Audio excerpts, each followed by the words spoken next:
Pour ne rien manquer, abonnez-vous maintenant. Les vraies voix Sud Radio. Bonsoir plutôt, Jean-François Fintin.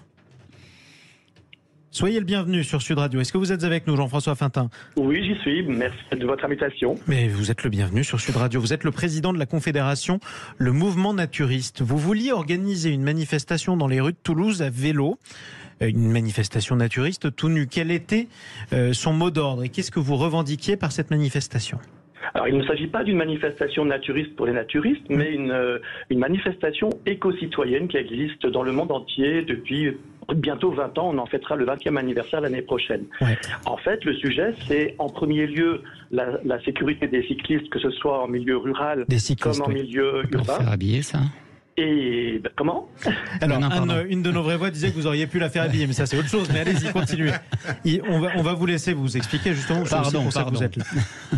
Oui. Alors cette manifestation a pour finalité, en France en tout cas, d'agir pour la sécurité, et surtout en ce week-end de grand chassé croisé du 15 août. Donc il faut faire attention aux cyclistes qui sont sur les routes. Et un de nos slogans est « Un cycliste nu est un cycliste vu ». Les Anglais ont d'ailleurs fait un clip sur ce sujet. Mais en second lieu, nous manifestons aussi par rapport au risque pour l'humanité entière de disparaître dans le cadre des problèmes et les enjeux climat, ainsi que de biodiversité. Et puis, la paix qui est menacée, et puis, je dirais en dernier lieu, puisque du coup, on est frappé par toutes ces interdictions de manifester, pour la liberté d'expression et pour les libertés en général. Donc, en tout cas, la préfecture à Toulouse a fini par refuser l'organisation de cet événement en disant que vous auriez pu vous exposer, donc tout nu, à la vue notamment d'enfants ou de familles, et que c'était pas votre place et que vous n'aviez pas à le faire dans les rues. J'imagine que vous le regrettez? Bien sûr, parce que cette manifestation a lieu partout dans les capitales du monde entier ou des villes moyennes, et ça suscite beaucoup d'enthousiasme, puisqu'il s'agit d'une manifestation festive et joyeuse, totalement pacifiste, et on voit les gens plutôt morts de rire que morts de peur. Oui, c'est vrai. Vous l'entendez d'ailleurs, nos vraies voix rigolent. Alors, respectueusement voilà. Pour le coup, c'est vrai. Mais c'est vrai que ça surprend. On pourrait être surpris de voir arriver effectivement plusieurs centaines de cyclistes. Qu'est-ce que vous allez faire dans ce cas-là pour montrer votre soutien à la cause des cyclistes qui ne sont pas assez vus?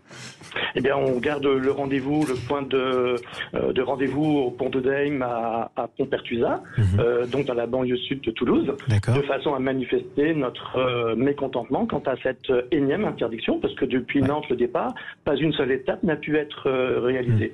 On s'aperçoit qu'il y a des ordres qui viennent d'en haut, et la défenseur des droits que j'ai sollicitée m'a laissé entendre que, oui, visiblement, il s'agissait d'une mesure qui venait de très haut et qu'il s'agissait d'une mesure politique plus que juridique. Donc vous allez manifester contre l'interdiction de manifester, mais du coup vous le ferez habillé puisque vous n'avez pas le droit de le faire tout nu, quoi, c'est ça?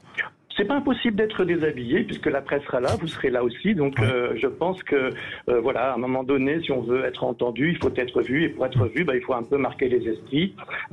Et c'est pas impossible que selon les précédentes préfectures ainsi que celle-ci de Toulouse, nous soyons verbalisés. Oui, et faites attention d'ailleurs parce que la préfecture de Toulouse a rappelé dans son communiqué de presse les peines encourues en cas d'exhibition sexuelle. Et effectivement, c'est interdit. C'est la raison pour laquelle d'ailleurs elle a justifié son interdiction. Merci d'être intervenu sur Sud Radio. Et si je peux dire quelque chose, c'est que non, la simple nudité n'est plus interdite en France depuis 1994, depuis la réforme du code pénal. Et c'est un des problèmes, un des combats que nous menons également. C'est aussi votre combat d'ailleurs avec le mouvement que vous présidez, c'est important de le dire, c'est vrai.